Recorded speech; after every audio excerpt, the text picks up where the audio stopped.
มื้อนี้มาเฮ็ดขนมโอโลหรือว่าขนมตาควายขนมนายงาก็แล้วแต่คนจะเอิ้นเนาะมีหลายชื่อแล้วก็มีหลายสูตรข้อยก็เลยไปเบิ่งหลายๆคนที่เฮ็ดก็เฮ็ดออกมาแล้วก็เป็นตาแซ่บเบิดทุกคนข้อยก็ลองมาเฮ็ดลองเบิ่งเนาะเป็นตาแซ่บอยู่ว่าทุกคนสีเหลืองทองงามๆก่อนอื่นหมดก็เอาถั่วเหลืองไปมาหลังจากที่มาแล้วก็เอามานึ่งแล้วก็เอามาตำจะตำให้แรกๆเลยแต่ว่าบ่ได้มีวิธีตอนมาถั่วเหลืองเพราะว่าถั่วเหลืองนี่ค่อยแบ่งมาจากการเฮ็ดข้าวต้มหมูหลังจากที่ตำถั่วเหลืองแล้วนางก็จะเอามาใส่หม้อแล้วเอาน้ำตาลมาใส่ประมาณ3บวงหรือจะใส่ตามใจมักได้เลยซีมเอาเนาะให้หวานๆหน่อยนึงค่อยใส่น้ำธรรมดาไป1บวงแต่ว่าสามารถเปลี่ยนใส่น้ำกะทิเลยก็ได้คนน้ำตาลกับถั่วเหลืองให้เข้ากันดีแล้วเอาน้ำกะทิมาใส่3บวงแล้วก็คนถั่วเหลืองกับกะทิให้เข้ากันเปิดไฟอ่อนๆแล้วก็เคี่ยวไปจนถั่วเหลืองจับตัวเป็นก้อนใส่เกลือไปน้อยนึงแล้วคนทุกอย่างให้เข้ากันจนถั่วเหลืองจับตัวเป็นก้อนสามารถปั้นได้หลังจากที่คั่วถั่วเหลืองได้ตามที่เราต้องการแล้วพักไว้ให้เย็นก่อนแล้วมาผสมแป้งใส่แป้งข้าวเหนียวไป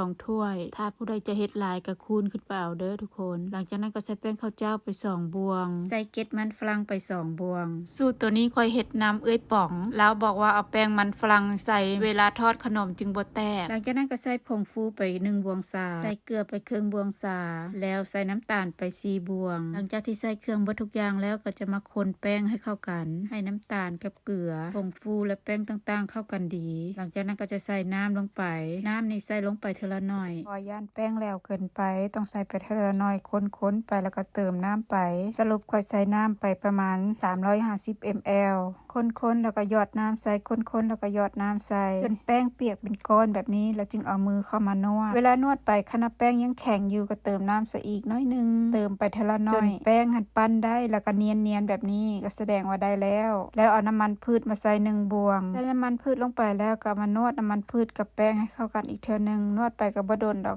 นวดไปรู้สึกว่าแป้งเนียนขึ้นแล้วก็ได้แล้วมาจับเบิ่งแป้งก็จะได้ประมาณนี้เลยเนียนๆนุ่มๆแบบนี้ก็ได้แล้วเด้อแล้วก็มาปั้นใส่เป็นก้อนแบบนี้นับเบิ่งว่าใส่ได้จักก้อนแล้วก็มาปั้นแป้งเนาะปั้นออกมาปั้นหนึ่งแว่นปั้นใหญ่ๆเด้อทุกคนปั้นน้อยๆแล้วก็เอามือแผ่ๆๆๆออกแล้วเอาใส่มาใส่แล้วก็พับแป้งเข้ามา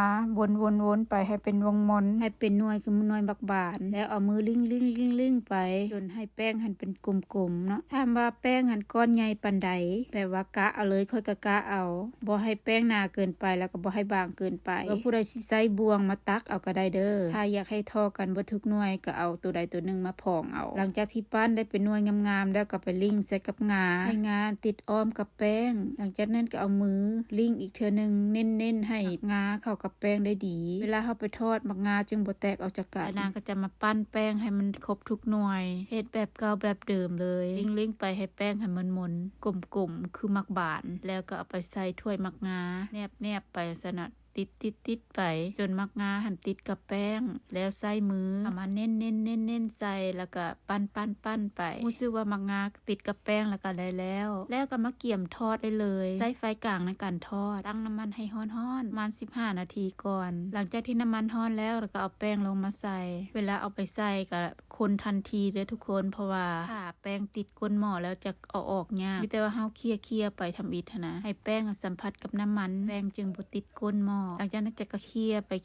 แบบว่าเคี่ยจนให้ขนมหนึ่งไปหนึ่งมาขนมของเฮาจึงสุกทั่วถึงกันหรือว่าผู้ใดจะใส่ตะแกรงหรือว่าแนวตองปลาแดกเป็นตัวน้อยๆหน่อยนึงกะว่าเอาลงหม้อได้เอาก้นตะแกรงหันวนๆไปให้ขนมหันสุกเสมอกันทอดไปจนขนมเหลืองขึ้นสีออกมางามๆสีเหลืองทองแบบนี้ก็ตักออกได้เลยหน้าตาที่ทอดได้ก็จะประมาณนี้เด้อสีเหลืองทองงามเลยเอาไปเทียบกับตัวที่ยังบ่ได้ทอดแตกต่างกันปานฟ้ากับดินทุกคนหลังจากที่ตักขนมออกแล้วก็เอาตัวไม้ลงมาใส่นางก็จะทอดไปแบบนี้เรื่อยๆจนกว่าขนมจะทอดแล้วเบิดเนาะหลังจากที่ทอดขนมเบิดแล้วหน้าตาที่ได้ก็จะประมาณนี้เด้อทุกคนเหลืองงามขนาดเลยเป็นตาแซ่บบ่ทุกคนมาเด้อกินขนมงาทอดหรือว่าขนมในงาหรือว่าขนมโอโลขนมตาควายจะเอิ้นซื้อจังได๋แซ่บคือเก่าคลิปนี้ถ้าผิดพลาดประการใดก็ขอโทษขออภัยลาแล้วสบายดี